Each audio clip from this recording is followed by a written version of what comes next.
پیشەی بەرهەمهێنانی گوڵ و درەختی ناوازە بۆ خێزانی کێڵەبجەی بۆتەیەکێک لە سەرچاوە بەهێزەکانی داهاتی ئابووری. چاندن و وەبەرهێنان لە گوڵ و درەختدا لایەم خێزانە پێش 20 ساڵ لە حەوشەیەکی بچووکەوە دەستیان پێکرد.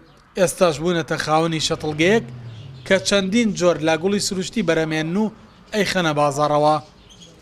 بڕوا ئەو گەنجەیە کە تەمەنی زیاتر لە 20 ساڵە بێت.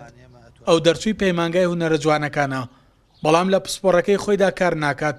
تواناکانی خۆی لەوە بەرهێنانی گوڵ و درەختدا بەگەڕخستووە. ئێمە بەگشتی 6 جۆر نەمام و گوڵمان بەرهەمهێناوە.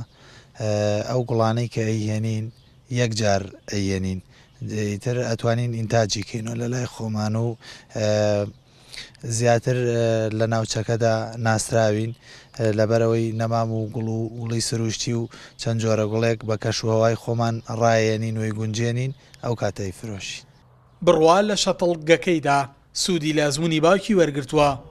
باوکی کێستا لەگەڵیدا هاوکارە بۆ سەرخستنی پرۆژەکەیان، بەڵام پیان وایە ئەگەر هاوکاری بکرێن ئەوە ئەتوانن باشترین جۆری درەخت بخەنە بازاڕەکانی هەرێمی کوردستانەوە. زیاتر کە ئەوەی ئێستا لە بەردەسمانانیە نەبوونی هاوکاری و مادەیە کە لەلایەن حکوومەت و ناتوانێت هاوکاریمان بکە. ئەگەر بێت و ئێمە هاوکاری بکرین ئەتوانین هەلی کار بۆ 4 تا 5 کەس سەرەتا بڕەخسێنین، بەڵام ئەگەر زیاتر ئیمکانێتەکە بێت توانین زیاتریکەین. ئێمە گرفتی سەرەکیمان بەیتی پلاستیکیەکانە.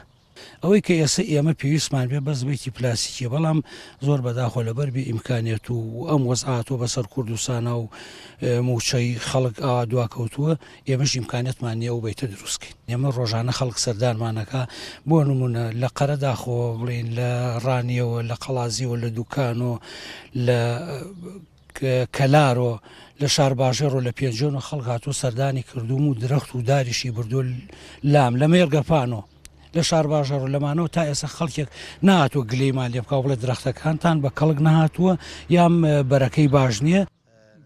ئاستەنگ و گرفتێک کە بۆ ئەم وەبەرهێنەرە لاوە دروستە بێت نەبوونی پشگیری حکومیە تا پەرە بە شەتڵکەکەی بدات و چەندین لاوی تری وەک خۆی بخاتە سەرکار.